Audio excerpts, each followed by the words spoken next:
Bismillahirrahmanirrahim. Innal hamdalillah nahmaduhu wa nasta'inuhu wa nastaghfiruh wa na'udzu billahi min shururi anfusina wa min sayyiati a'malina. Man yahdihillahu fala mudilla lahu wa man yudlilhu fala hadiya lahu. Wa asyhadu an la ilaha illallah wahdahu la syarika lahu wa asyhadu anna Muhammadan 'abduhu wa rasuluh. Amma ba'd. Rabbi shrah li sadri wa yassir li amri wahlul 'uqdatam min lisani yafqahu qawli. Rabbi zidni ilma warzuqni fahma. Allahumma inna nas'aluka ilman nafi'a wa rizqan tayyiba wa amalan mutaqabbala. Assalamualaikum warahmatullahi wabarakatuh. Apa khabar semua? Sihat hari ini? Alhamdulillah. Suara saya lain ke sebab pagi tak ada? Sekejap ya. Sikit lagi macam Ella suara.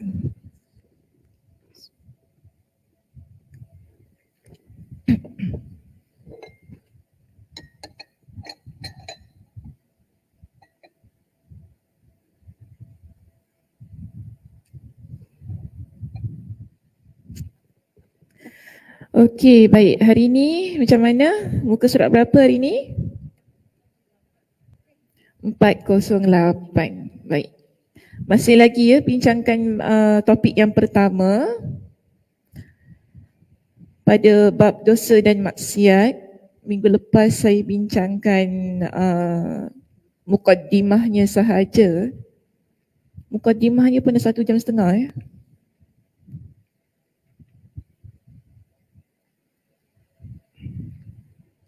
Baik, jadi hari ini kita akan sambung perbincangan di poin kita yang A.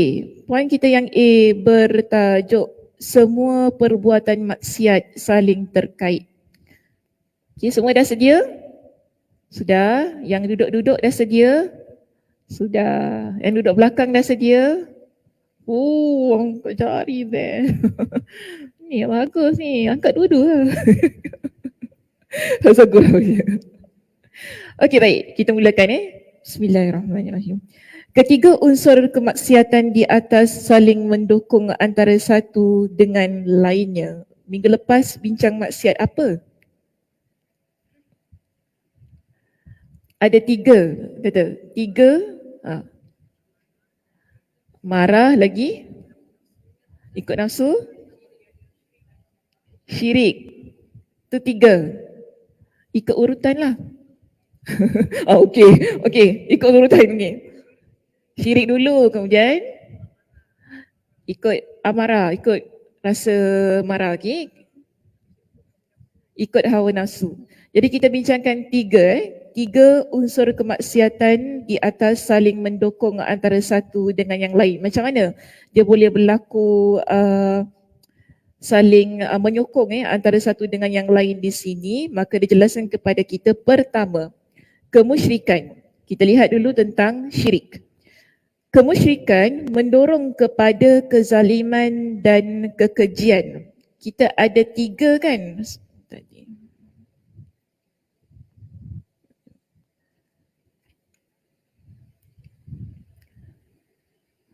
Syirik. Ujung sana nampak saya? Nampak Ustazah? Oh, tengok sana.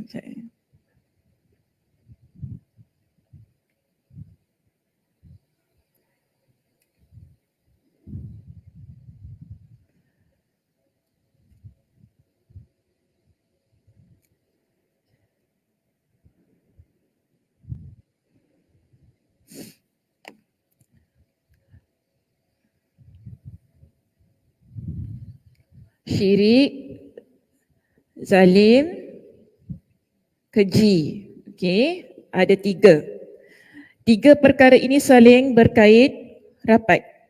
Pertama, syirik. Orang yang melakukan perbuatan syirik, dia boleh masuk kepada perbuatan zalim dan keji.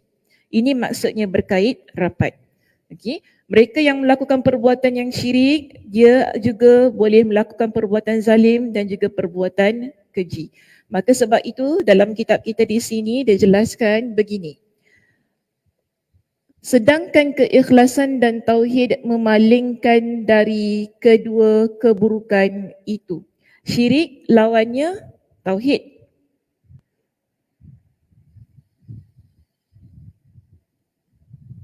Okay, syirik lawannya tauhid. Orang yang buat syirik tadi, Imam Ibn Qayyim kata apa? Dia akan pergi kepada perbuatan zalim dan kekejian. Tetapi mereka yang memiliki tauhid, tauhid itu maksudnya keimanan yang benar kepada Allah Subhanahu Wa Taala. Tidak ada langsung perbuatan syirik dalam hati dia. Okay, mereka yang melakukan perbuatan tauhid itu tadi,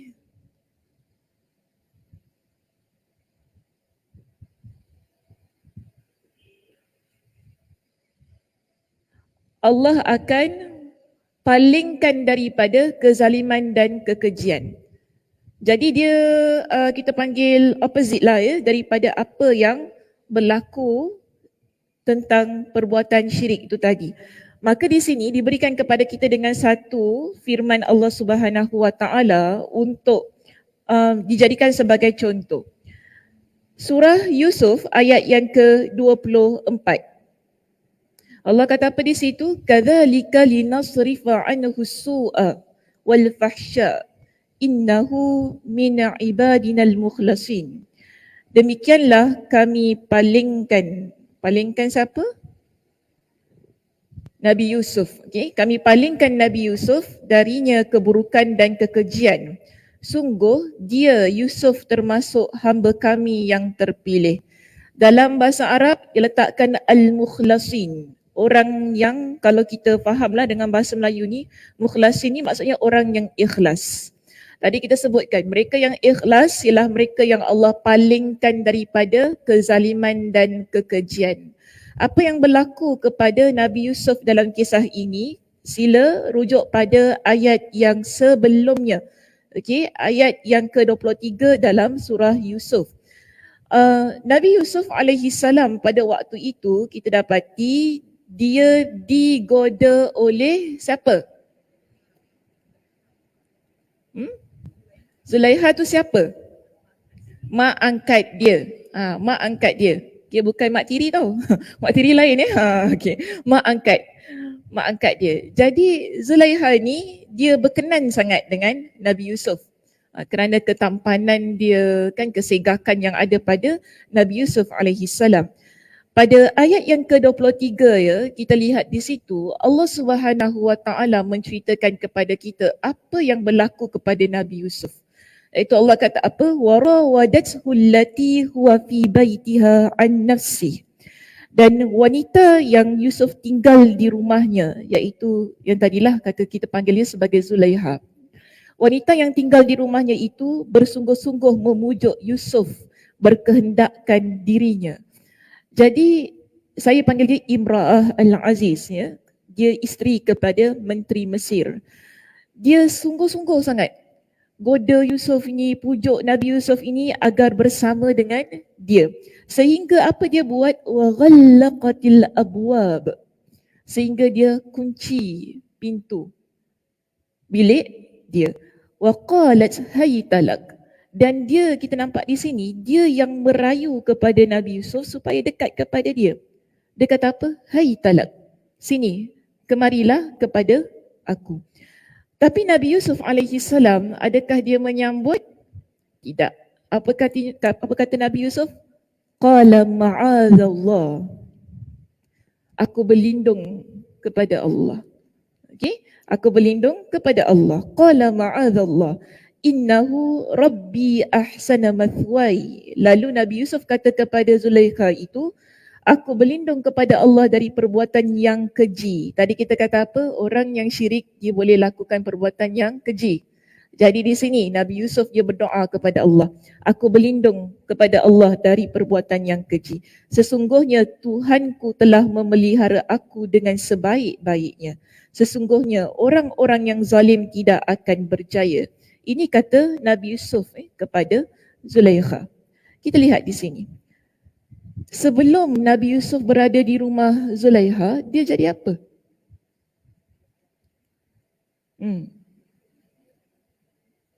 Masuk dalam perigi, okey? Adik-beradiknya masukkan dalam perigi. Kenapa adik-beradik masuk dalam perigi? Jealous. Oh, sebab dia jealous. Oh, adik-beradik pun jealous Oh, jahat. Kita kata adik-beradik darah daging sendiri kan. Oh, tak ada apa-apa kan, tapi jealous juga. Okey, ini buktinya dalam adik-beradik boleh juga berlaku dengki. Boleh berlaku jealous kan sampai membunuh. Contoh Nabi Yusuf tu tadi. Ni kalau biarkan contoh Nabi Yusuf itu tadi. Baik, kemudian apa yang berlaku? Fitri juga nak jawab, okey.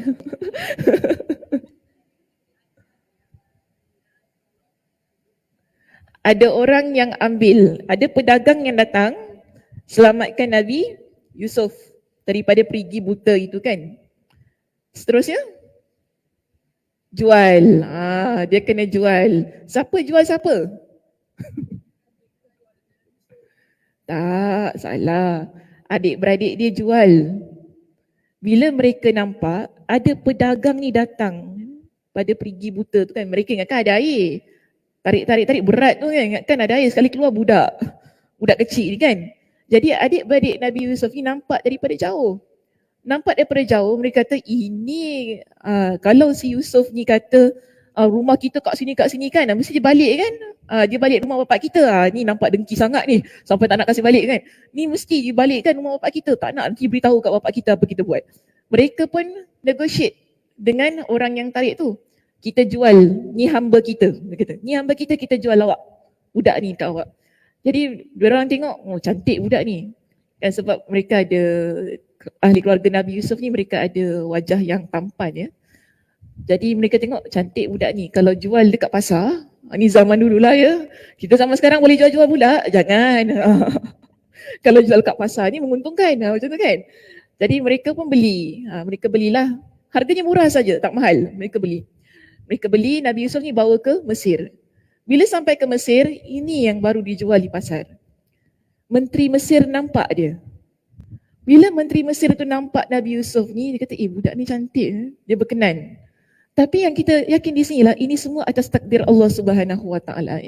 Bagaimana Allah Subhanahu Wa Taala menyusun perjalanan hidup Nabi Yusuf, begitu juga hidup kita. Allah ni dah susun daripada awal sampai nanti kita nak meninggal dunia, Allah dah susun dah bagaimana perjalanan hidup kita ni. Itu juga Allah tunjukkan. Nabi Yusuf alaihissalam, Allah selamatkan dia daripada adik-beradiknya, dibawa ke Mesir lalu dijual di pasar. Menteri Mesir ni nampak budak ni, kita cantik budak ni. Dia pun berkenan, dia beli. Bila dia beli, dia bawa ke rumah. Kita lihat, bawa ke rumah ini bukan dijadikan sebagai hamba. Kebiasaannya, bila kita beli orang dekat pasar ni, pada zaman dulu lah ya, zaman sekarang tak boleh beli orang. Ke ada lagi jual orang kat pasar? Tak ada kan? Ikan ada kan? Okey, bila beli orang dekat pasar ni, maknanya nak bawa balik rumah, jadikan sebagai hamba. Sekarang ini, tadi saya nak berbalik kepada kata-kata Nabi Yusuf alaihissalam. Pada ayat yang ke-23 itu, dia kata kepada Zulaikha, Rabbi ahsana mathwai. Dia kata gitu. Bila Zulaikha ajak untuk bersama dengan dia, dia kata apa? Innahu Rabbi ahsana mathwai. Sesungguhnya Tuhanku. Tuhanku, kita faham di sini, kita kata mesti dia berbalik kepada Allah. Namun ada di kalangan ulama tafsir ketika mereka mentafsirkan ayat ini, mereka kata Tuhan itu Rabb ni maksudnya ialah Tuan. Tuan ni berbalik kepada Menteri Mesir tu tadi. Jadi dia kata kepada Zulaikha, Al-Aziz, Menteri Mesir ini dia dah buat banyak perkara baik kepada aku. Sebab apa? Dia beli aku di pasar itu. Bila pulang, dia bawa budak kecil ni ke rumah, dia beritahu kepada Zulaikha, anak ini mungkin dia boleh membawa sesuatu kepada kita, boleh diangkat ia menjadi anak angkat. Nabi Yusuf membesar di istana Al-Aziz ini bukan sebagai hamba. Dia membesar sebagai anak angkat. Diberikan kepada dia dengan kedudukan, diberikan kepada dia dengan pendidikan, banyak perkara sehingga dia membesar menjadi seorang remaja yang berpendidikan, bukan sebagai remaja yang memiliki status hamba. Cantik di situ pendidikan diberikan. Sebab itu di sini kita lihat Nabi Yusuf alaihissalam bila mak angkat dia ini goda dia, dia kenang kembali jasa. Nampak ya? Jasa yang telah diberikan oleh tuannya kepada dia. Begitu jasa mak angkat ini yang telah menjaga dia. Kalau mak angkat ni tak suka dia, takkan dia akan jadi anak angkat dalam rumah tu kan, betul tak? Jadi di sini dia kata, aku ingat kembali jasa. Sebab apa? Jasa itu begitu besar. Tak semua orang akan memberikan layanan yang baik kepada hambanya. Dan Nabi Yusuf adalah orang yang kita kata bertuah. Kita kata beginilah ya muslimah, contoh, kita ada pembantu rumah. Kalau pembantu rumah ini kita nampak dia seorang yang baik, kita akan berikan layanan yang baik kepada dia kan. Okey, kita kira pembantu rumah ni adalah pembantu rumah yang Masya Allah, Tabarakallah, dia mendapat layanan yang baik. Tak semua orang akan memberikan layanan yang baik kepada pembantu rumahnya. Betul? Setuju? Cik Ana dulu katakan, kalau pembantu rumah ni pakai baju sepasang, takut nanti suami terpegang salah orang ya. Betul ya? Cik Ana kan cakap dulu kan? Sebab dulu saya pernah tanya, boleh tak kita pakai baju sama dengan pembantu rumah kita? Cik Ana kata, tak boleh, nanti suami tersalah pegang. Takut suami tersalah pegang ya, macam gitu. Ada Cik Ana ni. Cik Ana kecil lah saya ingat, tapi adik-beradik ni lah ada dua-dua ni. Dia berikan satu pandangan yang begitu. Cuma yang kita nak kata ni, bagaimana Nabi Yusuf alaihissalam dia mengingat kembali jasa yang telah diberikan kepada dia sehingga tak sanggup untuk dia bersama dengan isteri orang yang dah bantu dia. Sebab kalau dia buat perkara itu, kita lihat ada dua perkara. Zalim, keji. Dia menzalimi tuannya kerana merosakkan hubungan rumah tangga tuannya sendiri. Sedangkan tuan itu telah memberikan banyak kebaikan kepada diri dia. Okey? Kedua itu keji. Kalau dia berzina, ini kita kata kalau dia berzina dengan Imra'ah Al-Aziz itu, bukankah dia telah melakukan perbuatan yang keji? Namun apakah yang menjadikan penghadang bagi diri dia agar tidak melakukan kedua-dua perbuatan itu? Atas sekali kita lihat tu tauhid. Tauhid yang ada pada Nabi Yusuf alaihissalam yang telah menyelamatkan dia dari dua perbuatan yang keji itu tadi. Mereka yang buat perkara syirik ini, kita lihat ni syirik ni benda yang paling besar ya. Sebab itu Nabi SAW ingatkan kepada kita bahawa bila ada Abdullah ibn Mas'ud dalam sebuah hadis ketika dia beritahu kepada kita, ada seorang lelaki dia pernah datang jumpa dengan Nabi SAW. Lelaki ini tanya kepada Nabi SAW, wahai Rasulullah, dosa apakah yang paling besar? Nabi kata apa kepada lelaki itu? Anta ja'ala lillahi niddan wa huwa khalaqaka. Engkau menjadikan untuk Allah tandingan sedangkan Allah itu telah menciptakan engkau. Ini dosa yang paling besar. Kalau kita dah boleh buat dosa yang paling besar itu, apatah lagi dosa zalim dengan keji.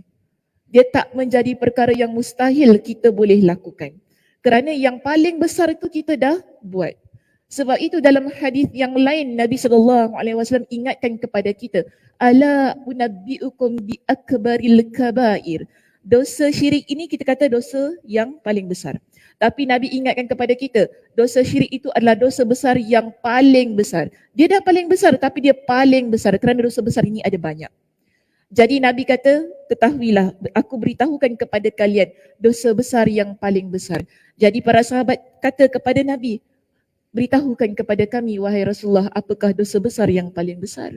Nabi kata apa? Al-isyraku billah, syirik kepada Allah. Kedua, uququl walidain, menderhaka kepada kedua ibu bapa. Ketiga, wa qauluz zur, iaitu berkata dusta. Tiga dosa besar yang paling besar.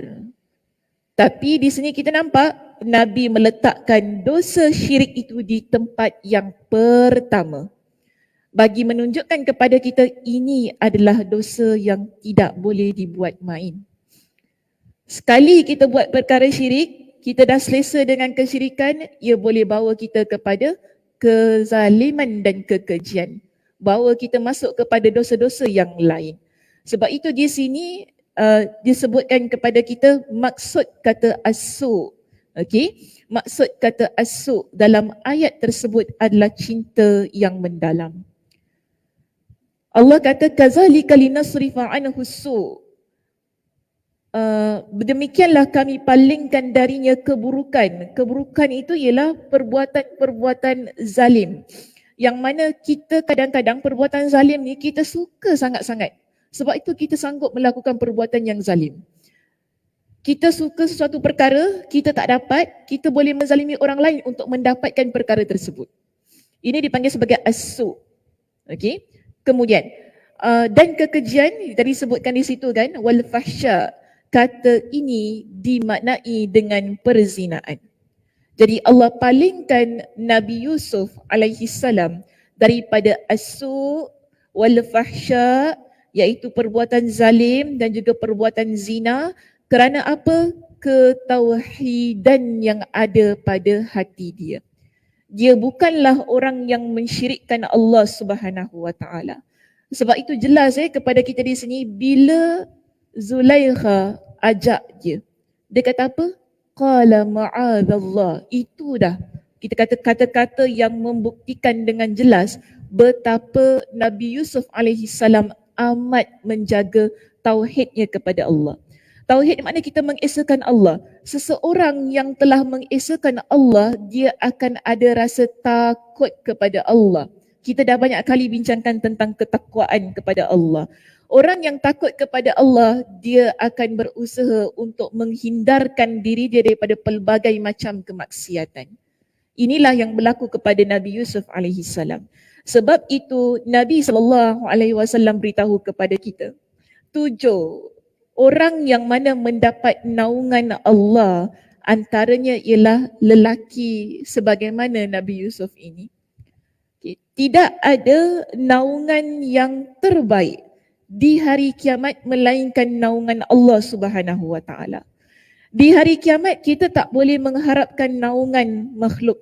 Kita tak boleh, naungan ni maksudnya bantuan ataupun yang memberikan kepada kita dengan rahmat, kasih sayang. Hari kiamat adalah hari yang sangat dahsyat. Hari yang sungguh menakutkan. Kita hanya mengharapkan Allah Subhanahu wa taala di hari kiamat. Dan kita amat memerlukan naungan Allah Subhanahu wa taala. Dan Nabi kata apa? Tidak ada naungan yang terbaik yang akan kita peroleh melainkan naungan Allah. Dan ada 7 golongan yang Allah berikan dengan naungan itu. Yang pertama, siapa? Imam yang adil. Pemimpin yang adil. Pemimpin yang adil ni pertama. Kita kalau inginkan naungan Allah di hari kiamat, pastikan kita menjadi pemimpin yang adil. Kita pemimpin ke orang perempuan? Rumah tangga. Oh, balik rumah tangga. Habis kalau tak kahwin macam mana Kak So? Sian Saza. Sian Saza, tak ada rumah tangga. Ada rumah tangga pun ada. Okay. Tangga rumah flat tu tinggi kan, tingkat 5, rumah flat tu tangga. Rumah pun ada. Okay. Cuma rumah tangga tu tak ada betul-betul. Macam mana? Kita orang perempuan, kita kata pemimpin adil. Oh, tak ni lah, tak appropriate lah dengan kita. Kita ni bukan pemimpin lah. Macam tu kan, kita pun kata gitu kan. Tak juga. Wanita ni bila dia jadi pemimpin, okay, tadi betul lah satu. Bila dia berumah tangga, dia juga adalah pemimpin dalam rumah tangganya. Sebab apa? Dia membantu suami itu tadi. Okay, dalam hal ihwal menguruskan rumah tangga itu tadi. Tapi kalau kita pelajar contohnya kan, kita belajar mungkin dalam kelas, kita ketua, cik. Siapa ketua kelas kat sini? Tak ada Masjid Darul Ghufran tak ada ketua kelas Mak Isa, Mak Isa boleh jadi ketua kelas Mak Isa? Boleh lah, Mak Isa kata tak kisahlah. Mak Isa lah ya. Okey. Sebab apa-apa kita semua Mak Isa ya. Bolehlah Mak Isa jadi ketua kelas. Jadi Mak Isa mesti jadi pemimpin yang adil dalam menjadi ketua kelas tu. Dia begitu keadaannya. Kita tak boleh lihat pada satu yang besar. Mungkin bila kita kata pemimpin, kita cuma fikir, oh pemimpin negara, kan? Menteri, imam yang memimpin solat. Kita cuma fikir begitu. Tapi pemimpin ini maksudnya lebih luas. Mungkin kita ada WhatsApp group. WhatsApp group dia mesti ada dia punya admin. Jadi admin dia mesti adil. Kalau rasa tak nak reply yang ini pun jangan reply. Ada macam itu. Taklah maksud saya, kalau tak nak reply tu tengok siapa ni yang kan yang dia mungkin dia ada problem sikit, dia rasa nak block, dia rasa ni, dia kena adil. Dia tak boleh sembarangan. Sebab ni semua akan dipertanggungjawabkan oleh Allah Subhanahu Wa Taala. Jangan rasa Allah WhatsApp group je, takkanlah Allah Subhanahu Wa Taala nak tanya ya. WhatsApp group buat apa kat dalam WhatsApp group? Allah tanya awak. Kita jangan ambil remeh. Dalam hidup kita ni tak ada satu benda pun yang Allah takkan tanya. Semua benda Allah tanya. Daripada yang sekecil-kecilnya hingga kepada yang sebesar-besarnya. Jadi kalau kita ni nak ada satu tanggungjawab yang diletakkan di bahu kita, perlu kita pertimbangkan. Saya mampu ataupun tidak untuk memikul tanggungjawab itu. Jadi admin WhatsApp group, mampu ke tak? Kena fikir juga ya Kak Som ya, mampu ke tak tak mampu, tak ada masa lah kita nak WhatsApp ni. Macam tu kan. Tapi kadang-kadang kita terlepas pandang tentang hal yang kecil-kecil yang begini kan. So pemimpin yang adil ni maksudnya luas. Bukan hanya setakat berpada pada pemimpin negara ataupun mereka yang kita kata memiliki syarikat, pekerja, dia bukan begitu. Tapi kita boleh lihat pada hal yang kecil-kecil juga. Okey, itu yang pertama. Yang kedua, orang yang dia beribadah ikut turutan Fitri. Boleh ikut turutan Fitri? Pemuda, okey, wasyabbun nasya'a. Okey, wasyabbun nasya'a fi ibadatillah. Okey, kita ikut turutan. Kedua ialah pemuda yang mana dia bergiat dalam beribadah kepada Allah. Dia muda tetapi dia memperuntukkan masa mudanya di jalan Allah. Ini kita panggil yang kedua. Sebab tu kita muda-muda lagi, jangan rasa muda-muda ni waktu kita nak enjoy aja. Muda inilah masa untuk kita beribadah kepada Allah Subhanahu Wa Taala. Muda inilah masa untuk kita banyak sangat meluangkan waktu dengan Allah Subhanahu Wa Taala. Ke muda ni sibuk? Muda sibuknya apa? Pergi kerja. Saya yang kerja?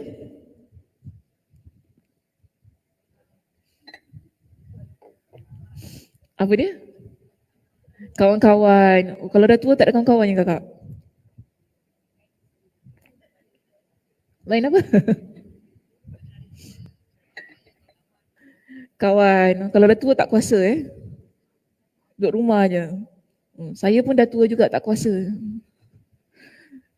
Saya rasa dia ikut kepada peringkat usia kita. Cuma yang penting saya nak kata begini. Untuk yang masih lagi rasa diri mereka muda. Okay, untuk masih, saya tak nak kata lah peringkat usia kan nanti kata 20, 30 sampai 30. Habis kita yang 40 ni tak muda ke, tua ke kan. Saya 40 muda lagi kan Cik Cak kan. Okay. Muda lagi kan. Liza muda lagi tau dia walaupun usia dah lebih tua daripada saya. Muda lagi dia tu. Saya kan dia sebaya gitu saya. Tapi kita lihat gini, kalau kita rasa kita masih muda, kita masih lagi bertenaga, apa yang perlu kita buat pada usia dan tenaga yang kita rasa muda itu? Maka di sini Nabi kata apa? Antara mereka yang mendapat naungan Allah di hari kiamat kelak ialah pemuda yang mana dia ini bergiat aktif dalam beribadah. Dia sangat-sangat memperuntukkan usia mudanya dan masa mudanya itu tadi, tenaga mudanya itu tadi untuk beribadah kepada Allah Subhanahu Wa Taala. Okey, masa muda ialah masa untuk banyak kita tahajud. Masa muda ialah masa untuk banyak kita khatamkan Al-Quran kita. Masa muda ialah masa untuk kita banyak, kalau kita ada rezeki ya, menunaikan ibadah umrah kita. Jangan tunggu kita dah tak kuat. Kalau kita rasa kita ada kekuatan dan kita masih ada rezeki kita banyak dan kita boleh pergi umrah banyak kali, pergilah. Jangan tunggu, tak apalah, sekarang kita pergi Korea dulu. Pergi Istanbul dulu. Lepas tu kita pergi Spain. Dah pergi Spain nak pergi mana lagi ya? Pergi Jepun, New Zealand. Lepas tu nak pergi mana lagi? Iceland. Lagi mana? Norway. Semualah. Apa mana? Korea dah sebut tadi pertama. Sebab orang Singapura suka pergi Korea. Kurang-kurang pun pergi KL. Itu paling kata paling dekat lah KL. Tak apalah pergi semua. Pergi bercakap pergi umrah. Umrah. Taklah, tak ready lagi kita nak pergi umrah. Tak ready ya, pergi umrah tak ready ya. Sedangkan kita masih muda. Kita masih ada tenaga. Jadi kena ready. Okay? Walaupun kita kata umrah tu bukanlah tempat untuk kita berhura-huri kan, bukan untuk kita pergi holiday. Tetapi kalau kita ada rezeki yang lebih, dalam setahun itu kalau kita boleh jejakkan kaki ke Makkah, jejaklah. Begitu keadaannya. Ikut kepada kemampuan kita lah kan. Kemampuan ni ada banyak tenaga, wang ringgit. Kalau ada rezekinya kat daripada sudut kedua-dua itu, alhamdulillah, silakan. Terbaik. Jangan tunda-tunda. Jangan tak apalah nanti usia cik dah 50 bukan cik lah 50 kakak. 60, 70, 80 kan cik baru cik pergilah Tak apalah sekarang cik pergilah tempat-tempat yang gini. Kan nanti kalau dah tua-tua nak pergi Korea tak best pula. Gitu fikirnya. Jangan fikir yang begitu. Kalau rasa kita mampu untuk pergi melaksanakan ibadah umrah itu, jangan fikir haji dululah. Haji ni jauh sangat. Okay. Haji tu besar. Bagi saya macam haji tu dia terlampau ni sangat kan. Haji berapa package dia sekarang? Belum keluar package, dah keluar dah? Ramadan pun sekarang nak dekat 10,000 ya. Masya Allah, tabarakallah.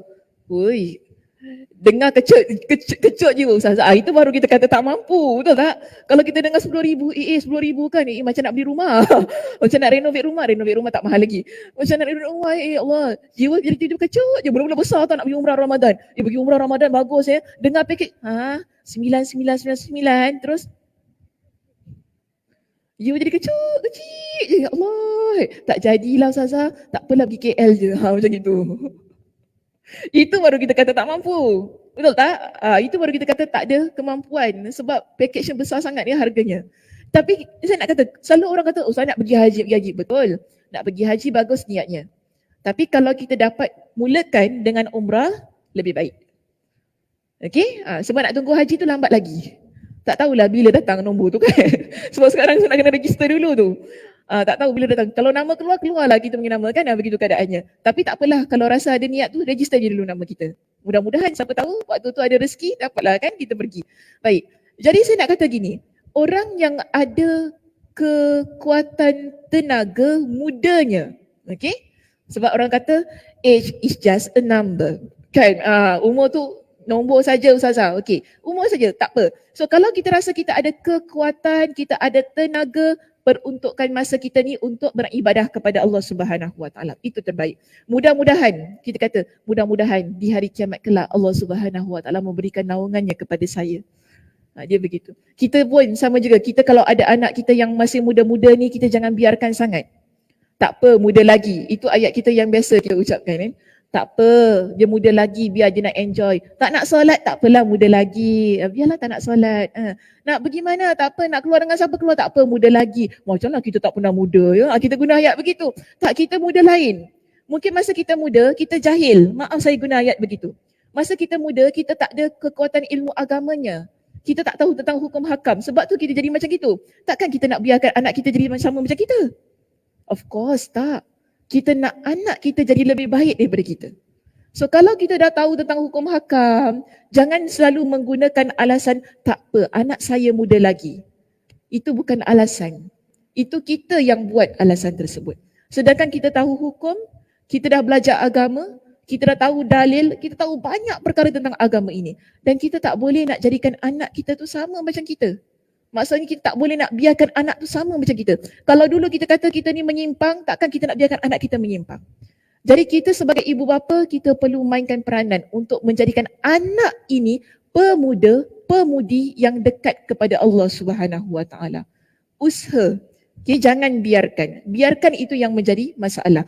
Baik, seterusnya yang ketiga, siapa yang mendapat naungan Allah Subhanahu Wa Taala di hari kiamat? Lelaki yang dan perempuan yang selalu berzikir. Wa rajulun zakarallah. Lelaki perempuan yang tapi dia ada satu keadaan yang lebih khusus. Bersendirian, betul. Lelaki, kita kata manusia lah. Mereka yang dia bersendirian, ketika dia bersendirian itu dia ingat kepada Allah lalu mengalir air matanya. Fafadat aina. Mungkin kita bangun malam, kita duduk sorang-sorang, lepas solat tahajud 2 rakaat, kita baca Al-Quran. Tak ada orang tahu kita duduk kan? Dalam keadaan sedemikian, masa kita baca Al-Quran, kita berzikir kepada Allah, air mata kita pun mengalir. Kerana rasa tentang keagungan Allah Subhanahu Wa Taala. Kita rasa begitu. Jadi bila air mata kita ini mengalir, kita lihat ia mengalir ikhlas kerana Allah Subhanahu Wa Taala. Kerana merasai keagungan Allah, kebesaran Allah, kita dapat rasa Allah itu dekat dengan kita. Jadi sebab itu mengalir air matanya. Orang yang begini, Allah Subhanahu Wa Taala akan naunginya nanti di akhirat kelak. Baik, yang keempat, siapa? Wa rajulun qalbuhu mu'allaqun fil masjid. Dan orang yang mana jiwanya melekat, jiwanya dekat dengan masjid. Mu'allaq ni maksudnya dia bergantung, jiwanya melekat betul-betul pada masjid. Kalau tak pergi masjid ni rasa macam tak hidup. Dia begitu dulu situasi. Kalau tak pergi masjid ni rasa macam sunyi, kosong kan. Masjid ni lah segala-galanya, begitu keadaannya. Dia mesti setiap solat 5 waktu mesti nak ada di masjid. Kalau pun kita orang perempuan ni tak wajib sangat tak wajib solat fardu, tak wajib solat berjemaah orang perempuan. Tapi orang lelaki ada sampai para ulama kata wajib hukumnya. Lagi-lagi kalau dah rumahnya depan situ. Rumah dekat memang kena pergi setiap kali 5 waktu. Namun di sana ada pelbagai macam pendapat di kalangan para ulama. Cuma nak kata di sini, kita orang perempuan, saya nak apply pada keadaan kita sebagai wanita. Kalau kita tak boleh untuk pergi solat 5 waktu setiap hari, ke ada di sini muslimah yang solat 5 waktu di masjid? Angkat tangan. Subuh pergi, Zuhur, Asar, Maghrib, Isyak, ada? Kepilih-pilih? Pilih-pilih lah ya, mana yang boleh lah. Kalau tak boleh subuh, pergi Zuhur. Tak boleh Zuhur, pergi Asar. Tak pergi Asar, pergi Maghrib. Tak pergi Maghrib, pergi Isyak. Tak pergi semua, tak apa, kat rumah aja. Okey je, tak ada masalah. Tak mengurangkan pahala kita jangan risau dulu.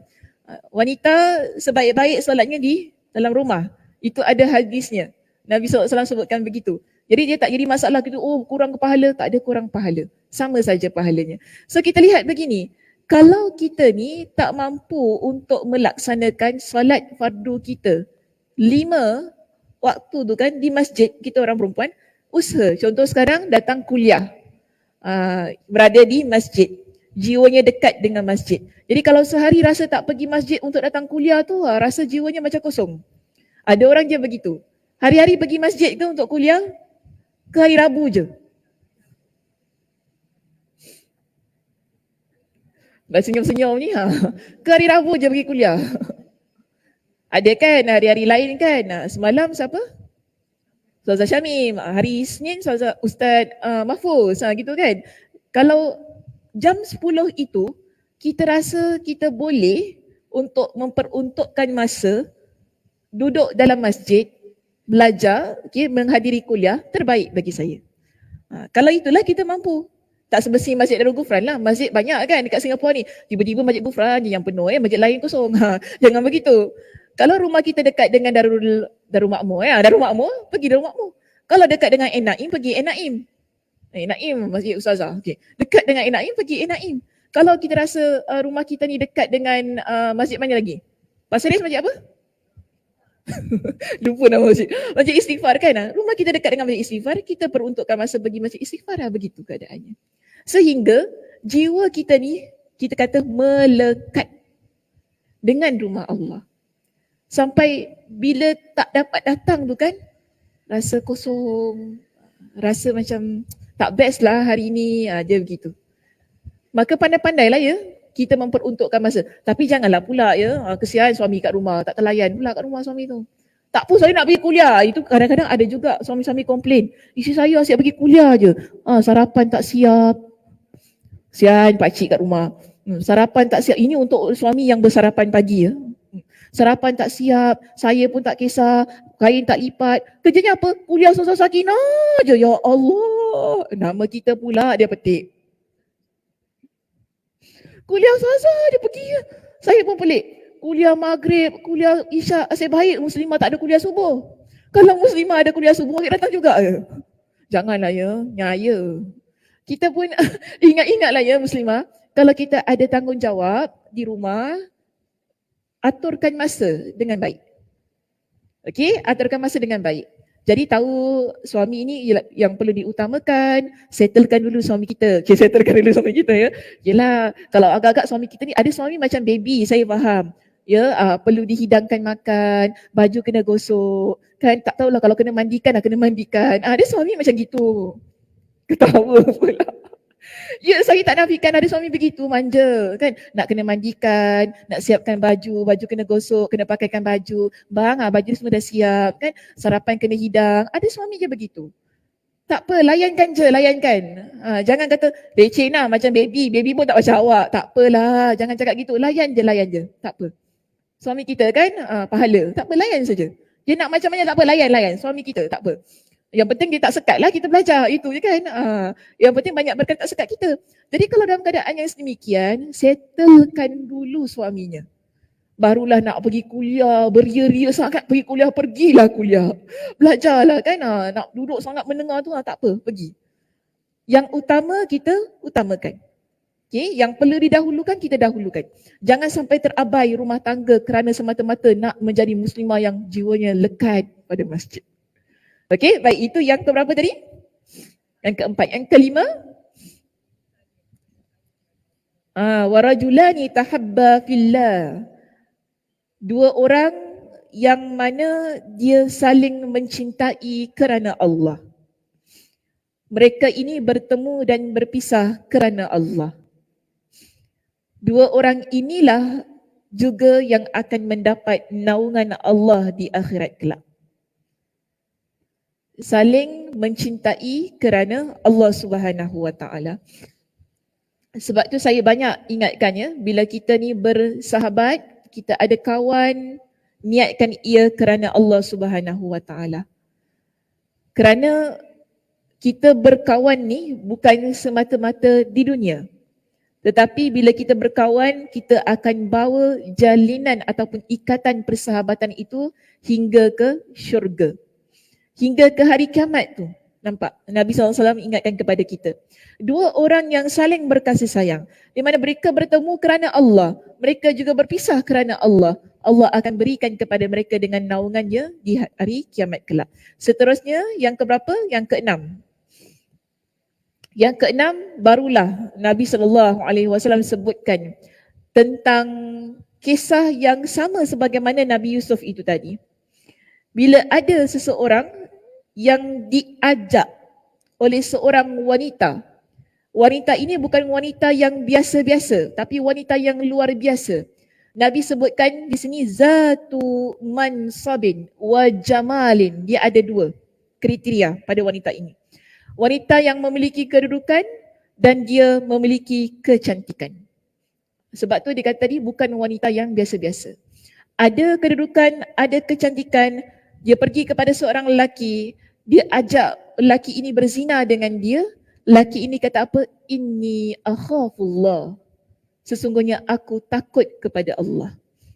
Ungkapan kata ini sama sebagaimana ungkapan kata Nabi Yusuf itu tadi. Inni ma'azallah. Sesungguhnya aku mohon perlindungan kepada Allah Subhanahu wa taala. Dia qala ma'azallah. Untuk lelaki saja ke orang perempuan tak? Sama. Orang perempuan pun sama. Orang perempuan ni kita mungkin lihat lelaki yang lebih memiliki status, lelaki yang lebih tampan. Kemudian lelaki ini datang kepada kita, ajak kita buat perkara yang tak baik. Kita tolak. Kata pada dia, inni akhafullah. Dia kata, inni akhafullah tu apa makna? Cakap gitu kan, aku takut kepada Allah. Kata begitu kepada dia. Jika sekiranya lah ya, mungkin kita ni pun jambu juga macam tu kan. Kita jambu juga, kita pun ada kedudukan. Mungkin lelaki ini ajak untuk kita buat perkara yang tak baik, kita ucapkan. Kita jangan layan ya muslimah. Kadang-kadang ini masalahnya. Maaf saya nak sentuh sikit lah tentang hal ni. Minum air dulu. Takut tersedak. Sebab nak sentuh perkara sensitif. Okay. Walaupun kita ni dah berumah tangga, tak kiralah balu ke janda kan, perkara ni kita tak apply hanya kepada anak dara. Tapi kita kena ingat, maruah kita sebagai orang perempuan. Lebih-lebih lagi kalau kita ni sudah bernikah.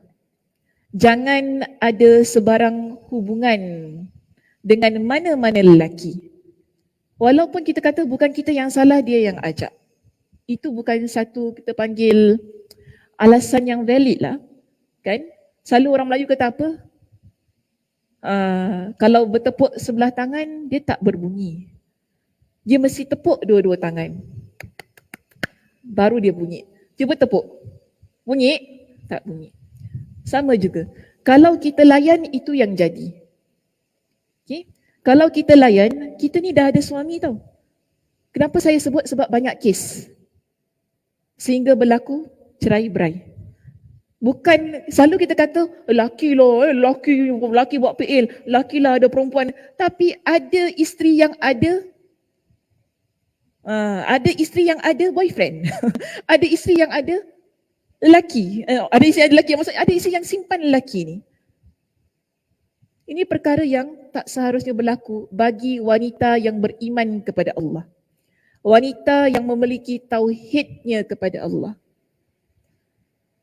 Kalau kita rasa berkenan sangat-sangat, contoh berkenan sangat-sangat ayat tu, ayatnya kuat tu, berkenan sangat-sangat sampai dah tak boleh dah nak tahan sangat tu kan, inni akhafullah.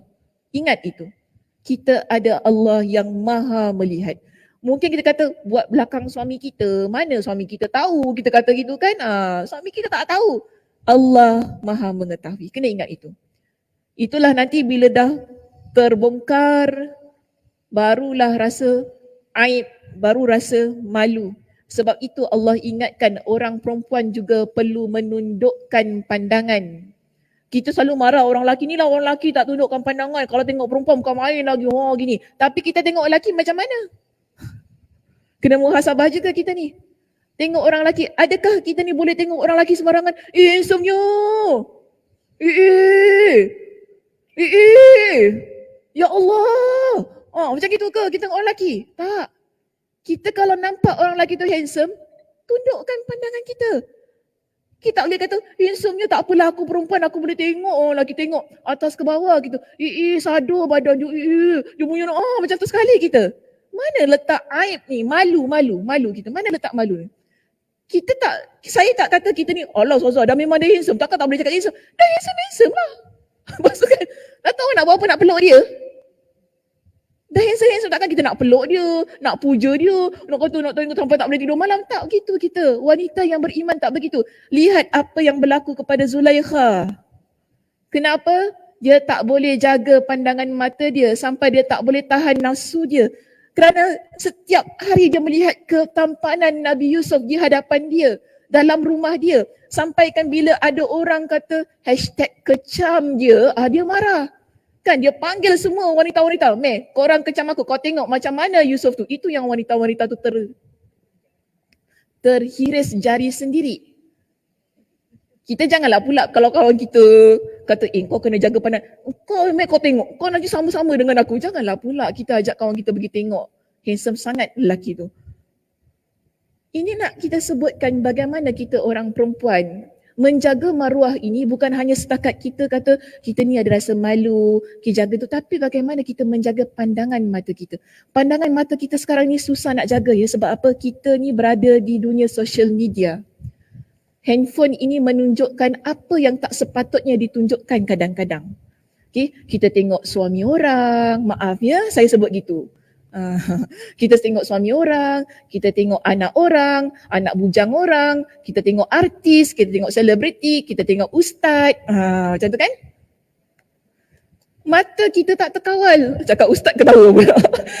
Ustaz sekarang pun handsome tau, jangan main-main. Ustaz sekarang pun bukan main lagi. Bukan ustazah je, ustaz pun bukan main kan. Sampai ramai orang berkenan dekat ustaz. Tak kira lah suami orang lah. Yang penting aku suka. Ada orang dia begitu. Kita tak boleh jaga pandangan mata kita. Itu yang menyebabkan kita buat perkara yang keji. Tapi saya ingatkan lagi sekali muslimah.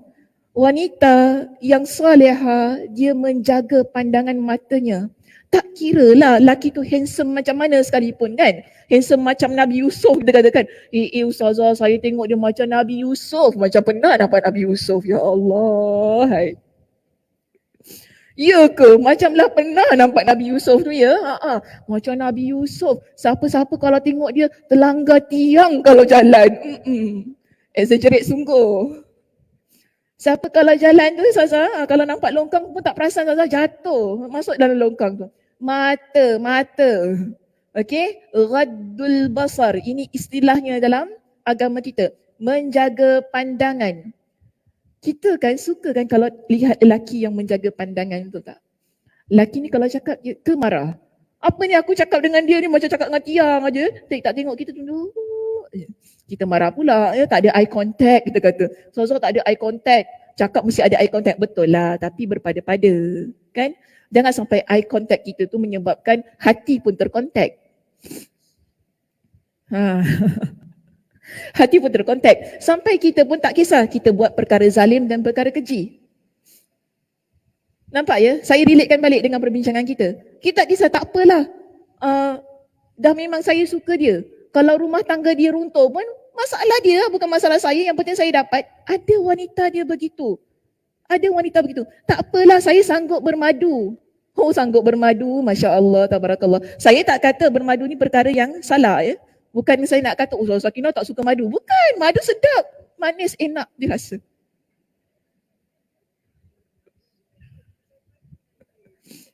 Dan saya pun tak kata kalau tak berlaku dalam rumah tangga saya tak kisah. Bukan begitu. Tak kisahlah kalau ia berlaku dalam rumah tangga saya. Dah itu namanya satu perkara yang ada disyariatkan. Cuma ia mesti dilakukan dengan cara yang betul. Okey? Kalau ia bermula dengan cara yang betul, maka betul lah keadaan itu. Nak madu 2, 3, 4 tak kisah. Tapi dia mesti cara yang betul. Sebab saya ada kawan. Masya Allah, Tabarakallah. Boleh duduk serumah. Kan madunya Masya Allah. Boleh pakai baju sama-sama Cik Ana. Ini kalau terpegang tak salah Cik Ana. Betul, kalau ambil gambar, Masya Allah, saya kalau tengok Masya Allah, Tabarakallah. Sebab itu yang diajarkan oleh agama kita. Cuma kalau kita, saya ingat gini ya, Nabi ada ingatkan tentang orang yang dia merosakkan hubungan suami isteri. Ini adalah perbuatan yang dilarang oleh Allah Subhanahu Wa Taala. Jangan kata tak ada hukum, hukumnya ada. Jadi balik pada mata kita. Kita kalau dah lihat seseorang, mungkin kita berkenan. Tak kira kita isteri ataupun kita bukan isteri. Kadang-kadang isteri pun bukan main ya. Dah ada suami kat rumah pun, suami saya tak handsome macam dia. Saya tahulah suami. Siapa suruh kahwin kalau tahu tak handsome macam macam gitu ayatnya. Suami saya tak handsome macam dia, saya berkenan sangat dia. Dah kahwin ni baru tahu, oh ada lagi yang lebih handsome ya. Macam gitu keadaannya, mata tak boleh jaga kan. Kalau dah sampai macam tu sekali kita ni, ingat kita adalah wanita yang beriman kepada Allah. Sebagaimana Nabi Yusuf itu tadi, dia ingat dia itu adalah orang yang mentauhidkan Allah. Sebab itu bila ada ajakan daripada wanita yang memiliki mansabin, iaitu wanita yang memiliki kedudukan, yang memiliki kecantikan, dia berani untuk mengucapkan inni akhafullah. Bukan mudah. Sama juga kita orang perempuan. Kalau mungkin lelaki tu kaya, lelaki tu lebih handsome daripada suami kita, dia kata tak apalah awak cerai dengan suami awak, nanti kita kahwin. Kalau gitu keadaannya, inni akhafullah. Cakap begitu. Inni akhafullah. Praktis saya kata. Praktis. Praktis. Sebab kita tak tahu Allah akan uji kita dengan ujian yang bagaimana. Kita tak pernah tahu Allah akan uji rumah tangga kita dengan ujian yang bagaimana. Kalau kita dah tahu sekarang ini, begini situasinya, ingat kepada Allah, insya-Allah Allah akan jaga kita. Okey? Jangan buat main perkara ini kerana ia banyak berlaku. Orang kata bukan kalau berlaku pada orang yang tak beriman tu kita boleh faham lagi lah ya. Sebab tak kisah halal haram kan. Sekarang kita orang yang beriman. Bila kita kata kita orang yang beriman kepada Allah, kita orang yang sangat kisah tentang mana yang halal, mana yang haram. Sebab itu kita kena jaga diri kita sebagai orang perempuan ni. Jaga rasa malu kita, jaga mata kita, rasa untuk menjaga maruah ini tak kira di peringkat mana kita pun. Okay, anak dara selalu kita kata, oh anak dara kena jaga diri. Tak, anak dara, isteri orang, nenek orang, okay. Nenek orang apa kan, kena jaga diri. Tak kira, tak apalah cik dah tua, ustazah siapa yang nak. Jangan cakap gitu cik, betul tak Syana? Jangan cakap gitu cik. Dah tua-tua pun kalau cantik kan, kalau macam mak saya, cantik mak saya tu. Umur 70 tahun, orang kata macam 17 tahun ya, Masya Allah, tabarakallah. Cantik mak saya tu. Cuma saya mewarisi ke tak Mudah-mudahan lah. Mudah-mudahan kita mewarisi. Okey, seterusnya dah cerita pasal mak kita kan, nanti tak habis. Seterusnya, yang keberapa yang terakhir? Okey, yang ketujuh. Di sini Nabi kata apa? Yang ketujuh, orang yang mendapat naungan Allah di hari kiamat kelak ialah mereka yang bersedekah dengan sedekah yang dirahsiakan sehingga tidak diketahui apa yang dilakukan oleh tangan kanannya. Tangan kirinya tidak tahu apa yang dilakukan oleh tangan kanannya.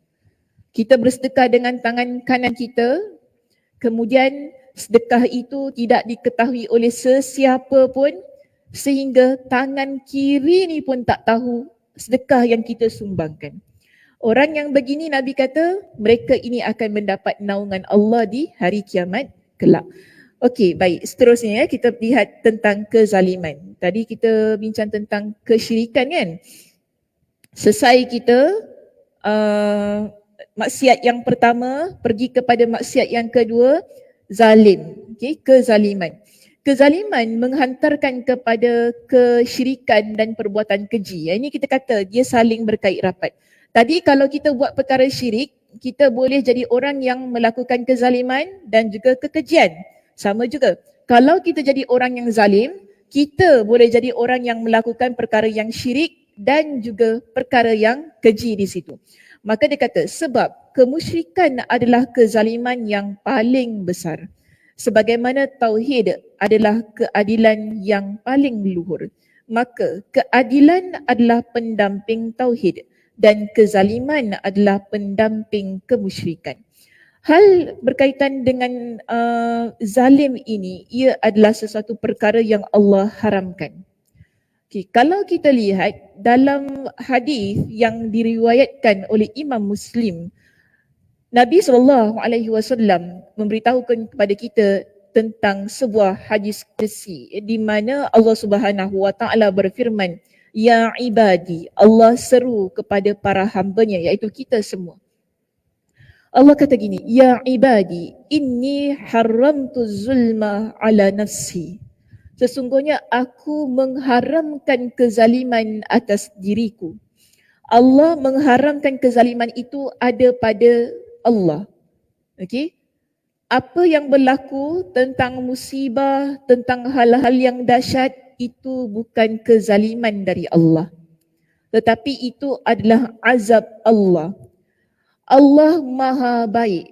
Selama mana Allah Subhanahu Wa Taala ni kan, kita ni jadi hamba Allah. Selama mana kita ni menjadi hamba Allah yang bertauhid kepada Allah, yang benar-benar beriman kepada Allah, Allah akan jaga kita. Allah Subhanahu Wa Taala tidak akan berikan azabnya kepada seseorang hamba dengan saja-saja. Walaupun Allah boleh dan sangat mampu untuk melakukan sedemikian. Allah tak ada tengok, Sakinah ni tak sukalah bagi azab. Allah tak kata gitu. Hatta kita kata pada non-Muslim pun Allah tak buat begitu kan. Kita nampak, dia tu tak beriman tapi kaya tu kan. Dia tak beriman tapi rezeki dia melimpah ruah Nampak rahmat Allah kepada hambanya. Itu bukti menunjukkan Allah tidak zalim. Kerana apa? Allah sendiri dah kata, aku haramkan kezaliman ke atas diriku. Lalu Allah kata apa? وَجَعَلْتُهُ بَيْنَكُمْ مُحَرَّمًا. Dan aku jadikan kezaliman ini haram di antara kalian. فَلَا تَظَلَمُوا.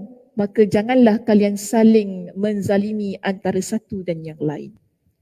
Ini merupakan satu dalil yang membuktikan kepada kita perbuatan zalim adalah perbuatan yang haram. Orang yang melakukan kezaliman, Allah Subhanahu Wa Taala tak jaga dia. Sebab itu doa orang yang dizalimi makbul. Doa orang yang dizalimi makbul. Hati-hati kita dalam hidup ni. Jangan kita mudah-mudah untuk menzalimi orang lain. Zalim ini kita boleh faham dengan ataupun kita boleh lakukan dengan pelbagai macam cara. Dia tak semestinya kita ni sihir dia ke, kita bunuh dia, kita ambil harta dia. Ada pelbagai macam cara kita boleh lakukan kezaliman. Antaranya dengan kata-kata kita. Antara dengan kata-kata kita. Kita boleh buat zalim dengan kata-kata kita. Senang saja.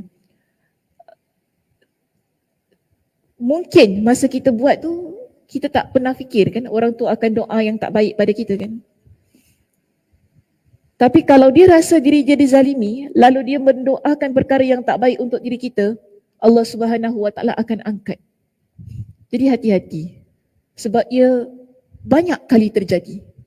Okay, ia banyak kali terjadi. Maka mungkin yang boleh saya sarankan di sini, untuk mereka yang dizalimi, saya faham kita rasa sangat sakit hati. Tapi kita pun kena jagalah doa kita. Mudah-mudahan doa yang baik-baik. Jangan doa yang tidak baik. Okay, kalau ada doa yang tak baik, sila tariklah. Kita kata tak apalah Ustazah, biar padan muka dia buat jahat pada kita. Janganlah macam itu kan. Kita nak jadi orang yang baik, betul tak? Maka semuanya mesti baik. Termasuklah doa kita. Orang buat jahat pada kita, doakan yang baik sudah. Moga Allah berikan hidayah kepada dia. Kita tak boleh nak doa, moga Allah bagikan kau dengan kesenangan, ketenangan. Kita tak boleh doa gitu kan? Tak boleh doa gitu. Tapi sekurang-kurangnya kita boleh doa, ya Allah kau berilah kepada dia dengan hidayah, petunjuk. Kau berilah kepada dia dengan sesuatu yang dia boleh insaf. Itu dah bagi saya doa yang baik.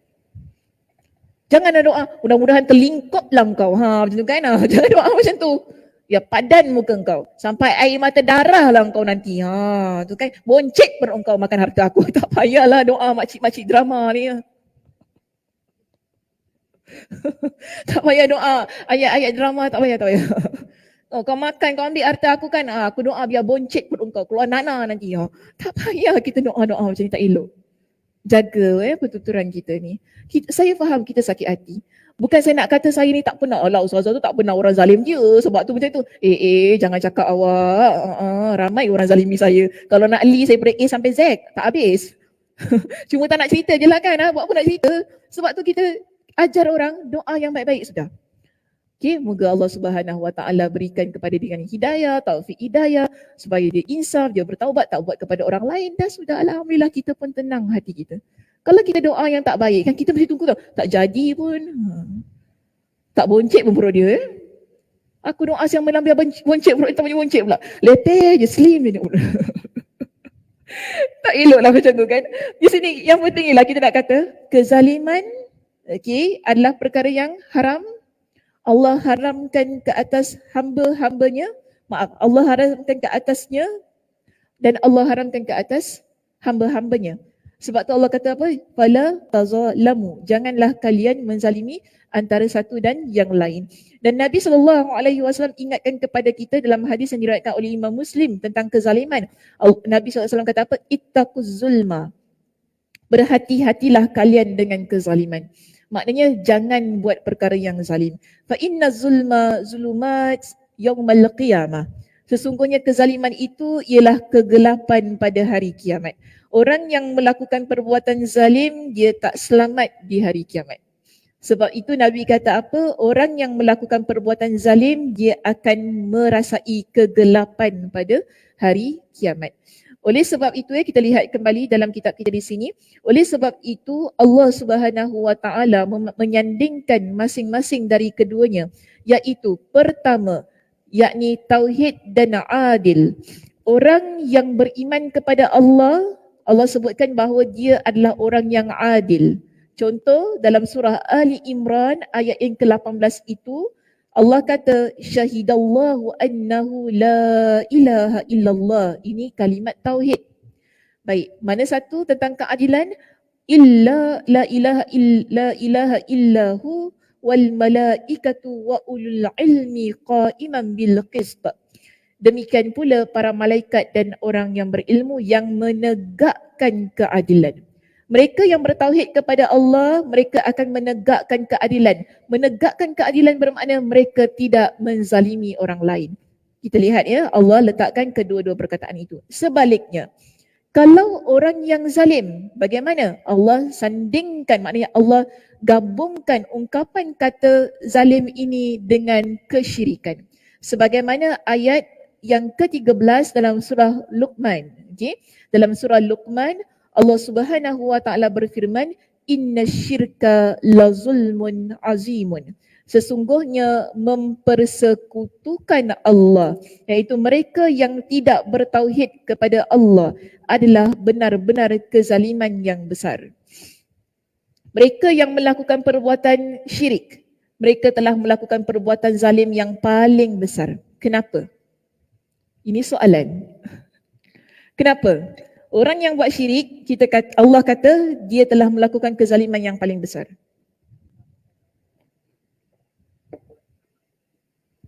Kenapa?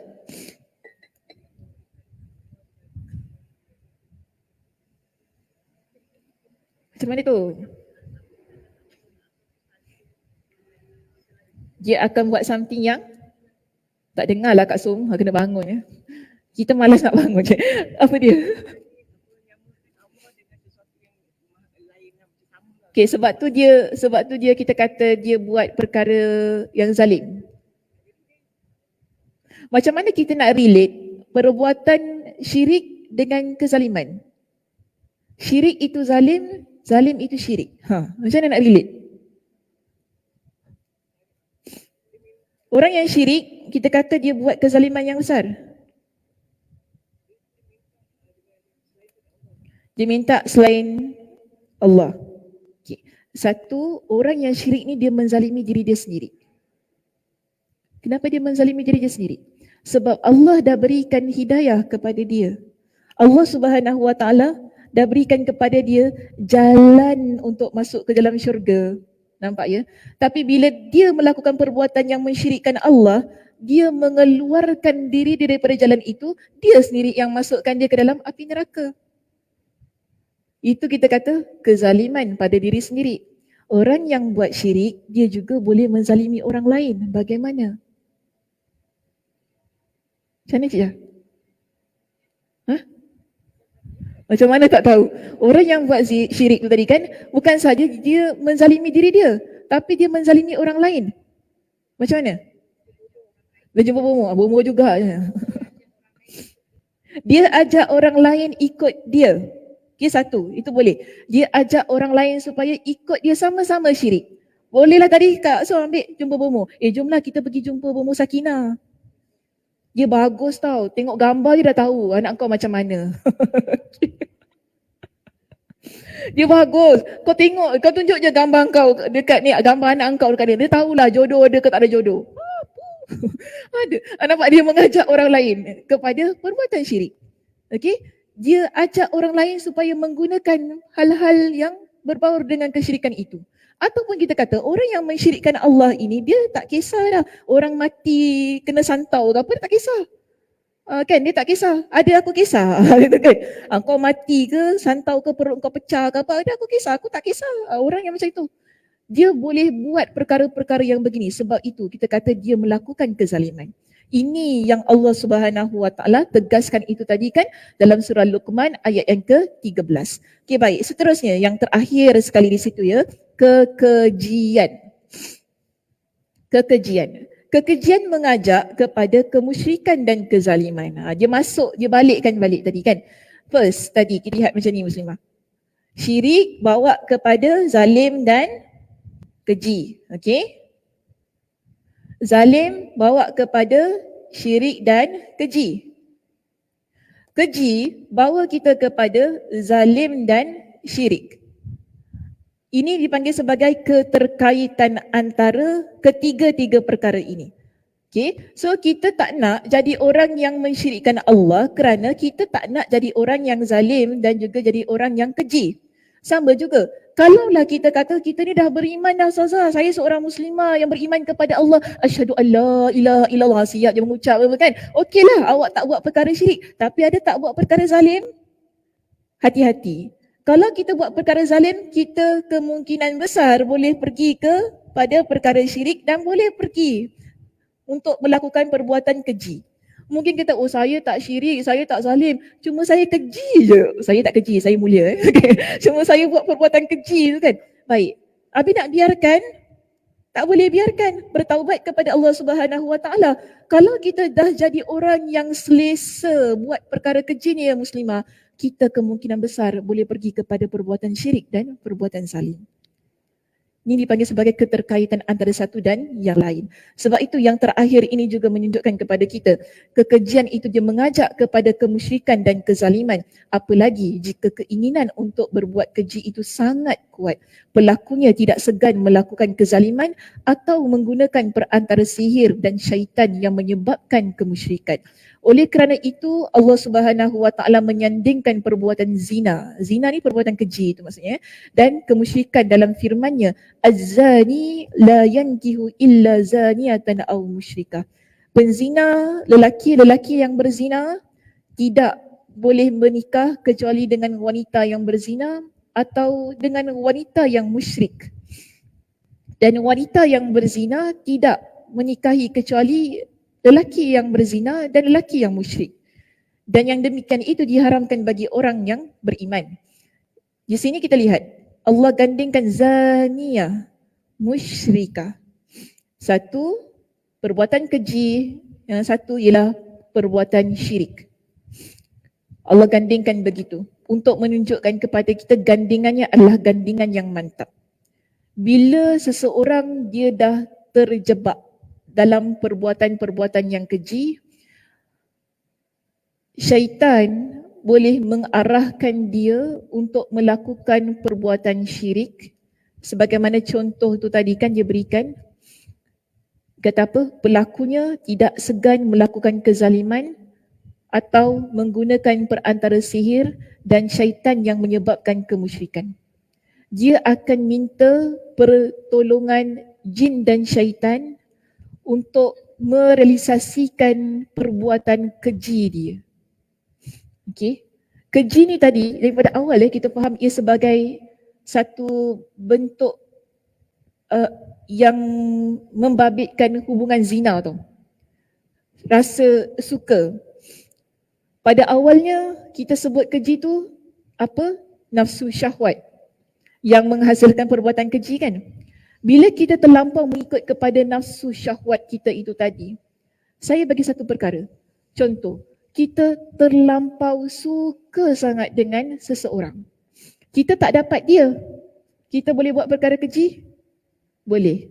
Contoh tadi, dia boleh buat perkara yang syirik. Dia boleh pergi kepada bomoh, minta bomoh ni buat orang tu suka kepada dia. Contoh, kita boleh pakai susuk. Siapa pakai susuk? Ada siapa-siapa pakai susuk kat sini? Tak ada ya? Tak ada pakai susuk ya? Alhamdulillah. Siapa pun pakai susuk? Semua dia, semua dia. Saya pakai susuk. Tak ada lah, takkanlah saya nak pakai susuk. Ya Allah, na'udzubillah min zalik. Subhanallah. Semua macam terperanjat gitu. Takkanlah saya nak pakai susuk, subhanallah. Kita lihat di sini, sebab kita nak ada sesuatu yang dapat menghantarkan kita kepada keinginan kita tu tadi. Kita boleh buat perkara-perkara yang mensyirikkan Allah, perkara-perkara yang menzalimi orang lain kerana kita ikut nafsu syahwat kita. Okay, so kita nak orang suka kita, kita pakai susuk contoh kan. Kita nak orang dengar cakap kita, kita buatlah apa-apa kan. Dia tang sana, dia tang sini contohlah macam tu kan. Tetapi perbuatan ini adalah perbuatan yang tadi disebutkan. Mula-mula dia tak buat perkara syirik. Dia tak menzalimi orang lain. Tapi kerana kekejian yang ada pada diri dia lantaran terlampau mengikut kepada nafsu syahwat dia, itulah yang menyebabkan dia buat perkara-perkara yang begini. Okay, pakai susuk syirik jangan main-main ya. Ada susuk moden ke?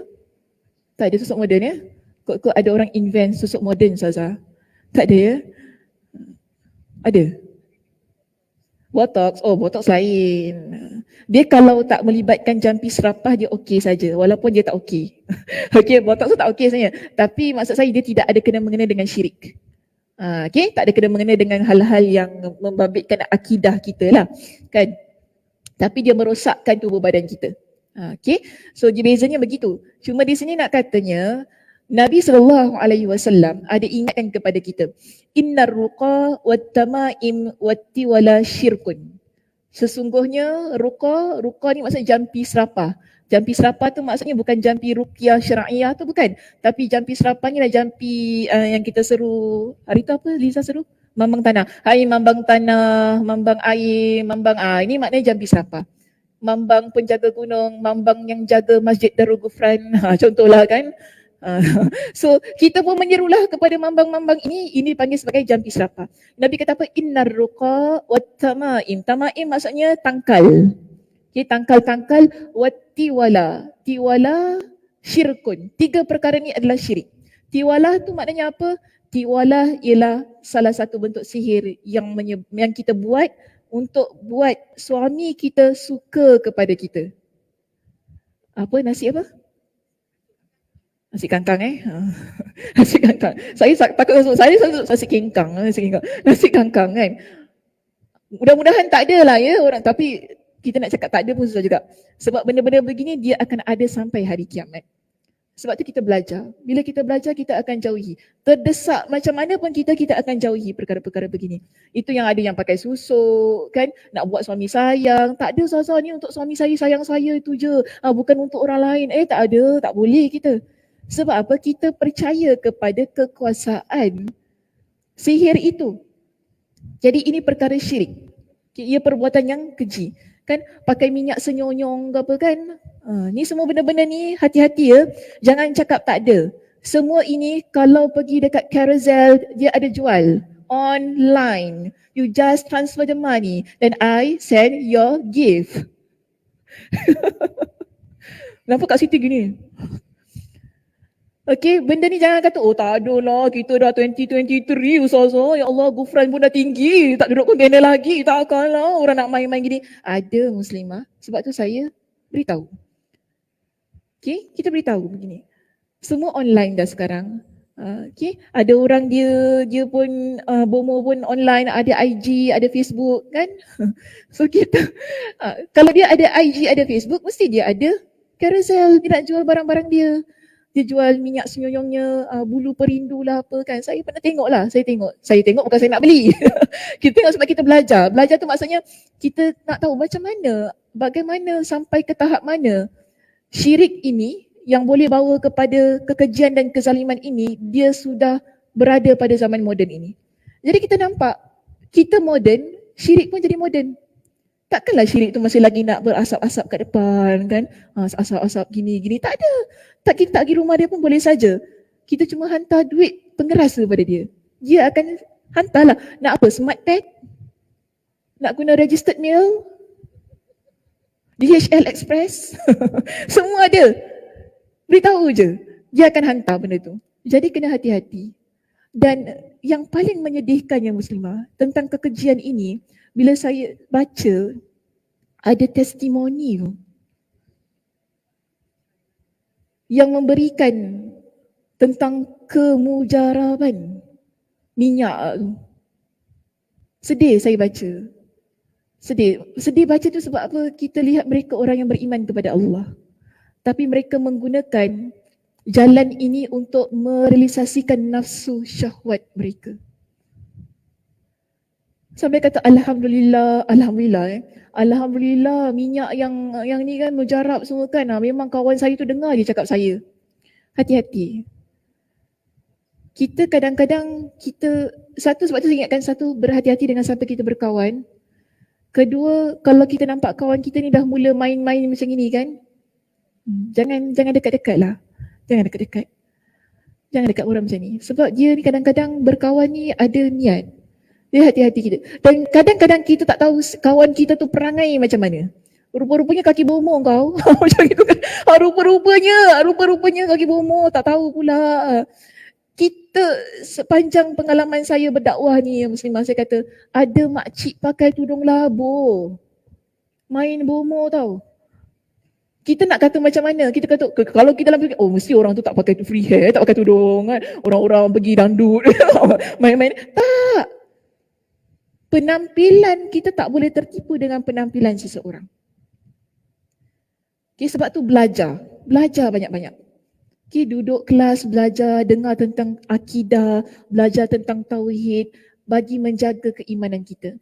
Tauhid ini dia mudah goyah satu je Muslimah saya kata, bila kita susah.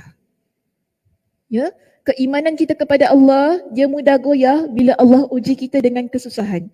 Bila Allah timpakan pada diri kita dengan musibah. Itu yang buat kita mudah dan mulalah cari alternatif untuk kita selesaikan isu dalam hidup kita. Tetapi balik kepada topik kita di sini, orang yang dia menjaga tauhidnya, sekali lagi saya kata, dia akan berusaha untuk hindarkan perbuatan-perbuatan yang zalim dan juga perbuatan yang keji.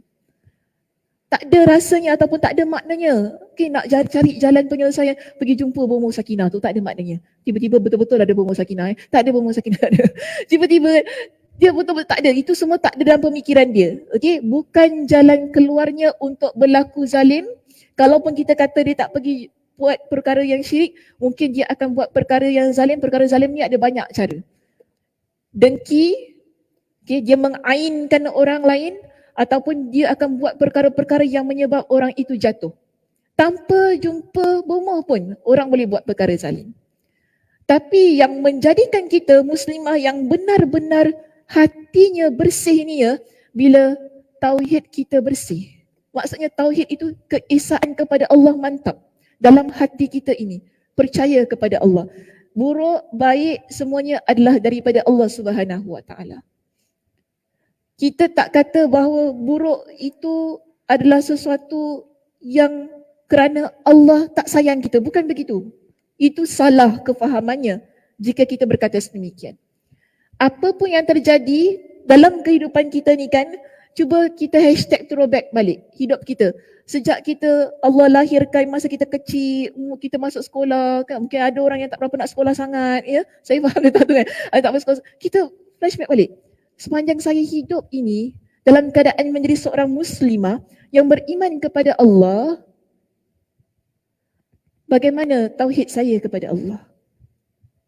Akidah saya kepada Allah ni bagaimana? Mantap ataupun so-so je? Bagaimana? Bila kita koreksi balik tentang hal ini, kita akan faham Muslimah, kenapa selama ini saya tak pergi jumpa bomoh? Kenapa selama ini saya tak buat perkara-perkara yang mensyirikkan Allah?